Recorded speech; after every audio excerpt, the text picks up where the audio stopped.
Assalamu alaikum, биздин YouTube каналыбыздын катталуучулары.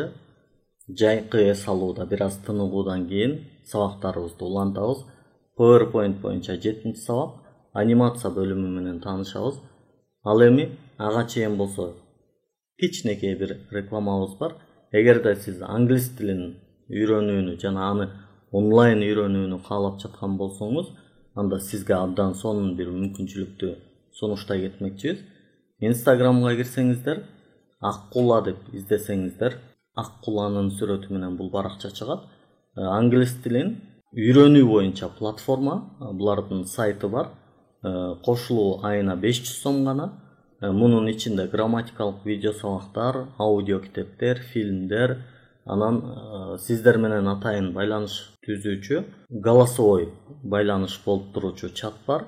Ал жерде мугалимиңиздер сиздер менен англисче сүйлөшүп, кайра айтылган англисче сөздөрдү кыргызча которуп берип, сонун бир платформа экенин сунуштай кетмекчимин.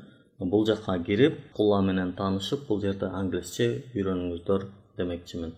Ал эми биз сабакка келе турган болсок, биздин бүгүнкү анимация бөлүгүбүз абдан чакан, видеобуз тез жана кыска болмокчу. Биз PowerPoint'убузду ачканда эле мына жогору жакта мурунку сабакта переходы дегенди өткөнбүз. Ал эми ошол переходдун жанында эле мына анимация деген бар. Мына бул жерге келгенде нет анимация деп турат мынакей. Нет, эч нерсе жок. Бул жерден кандайдыр бирөөсүн басып, биз өзүбүзгө жаңы анимация кошо алабыз. Мисалы, возникновение дейт. Муну бассак, көп деле билинген жок, бир нерсе кошулду. Бирок мунун кандай болуп атканын көрүү үчүн мына просмотр дегенди бассак, мынтип бир жарыктап эле коюп атат. Бул жерде параметр эффектов деген бар. Бул азыр бир эле нерсе болгон үчүн бул жерде эч нерсе кыла албайбыз. Дагы булардын өзгөчөлүктөрүн көрүү үчүн мисалы, кийинки мисалы панорама деген анимацияны тандап туруп, параметр эффектов дегенди карасак, кандайынан панорама болсун. Бир аз бул жакта дагы мына параметр эффектовдун ичинде бир нерселер пайда болуп калганын көрө алдык. Же болбосо, мисалы мындай кылсак болот. Же болбосо мына мунун бул жактагы баскычын басып, бул жердеги баскычты басып, ичинде дагы башка анимацияларды тандап алсак болот. Бул жерде мынакей эки түрдүү анимациялар бар. Бири бул вход дейт. Кирип аткан учурда кандай анимация болсун, андан кийин бул болсо чыгып аткан учурдагы анимациялардын түрлөрү. Бул жердегилердин бардыгын другие эффекты входа дегенди, другие эффекты выделения дегенди, булардын бардыгын тандап колдонсок болот. Прозрачность, вращение дейт, изменение размера дейт. Мындай кылып колдонсок болот.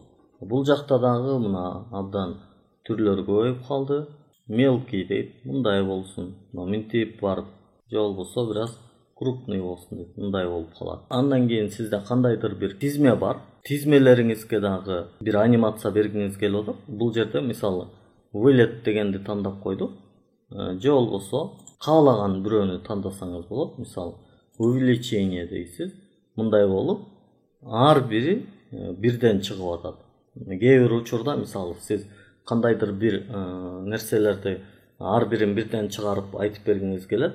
Ал учурда мынакей бул жерде начать с этого слайда дегенди басып туруп, мындай болуп башталды. Анан бир басып токтотуп коюп, бул жөнүндө бир аз шашпай айтып берип, анан дагы бир басып, кийинкини айтып берип, ушундай кылгыңыз келген учурда, мына ушул анимация сизге абдан жакшы жардам берет. Булардын бардыгы кээде сиз ушундай кылып койдуңуз, бирден чыгып атат. Муну кантип өзгөртөсүз? Мына бул жерди басып эле параметр эффектовдон как один объект деп койсоңуз, бул баары бир чыгып калат. Же болбосо все одновременно десеңиз, мондай болуп чыгат.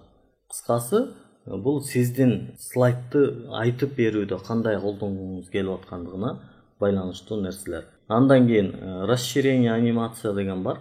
Бул жерлерден дагы туураласаңыз болот, жаңы анимацияны кошсоңуз болот. Область анимации дегенин, же болбосо анимация по образцу дегенин, бул нерселерин дагы өзүңүздүн табитиңизге жараша тууралап алсаңыз болот. Андан кийин болсо время показа слайдов деген жери бар. Бул жери баягы адаттагыдай эле запуск деген, по щелчку деген, бул мышкаңызды мынтип баскан учурда анимация болуш керекпи, же болбосо бул жакты дагы тууралап алсаңыз болот, же болбосо өзү уланып кете бериш керекпи дегендей. Длительность деген дагы бар. Убактысын койсоңуз болот, мына 1 секунда же болбосо андан дагы аз дегендей, же андан да көп дегендей бул жактарын туураласаңыз болот. Задержкасы канча болсун, мисалы канча кармалып анан чыксын. Мынакей ушул нерселердин бардыгын ушул жерден туураласаңыз болот.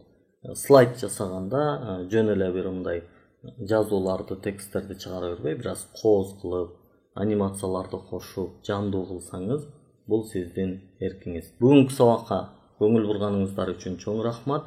Өзүңүздү өнүктүрүңүз, өлкөнүн өнүгүүсүнө салым кошуңуз.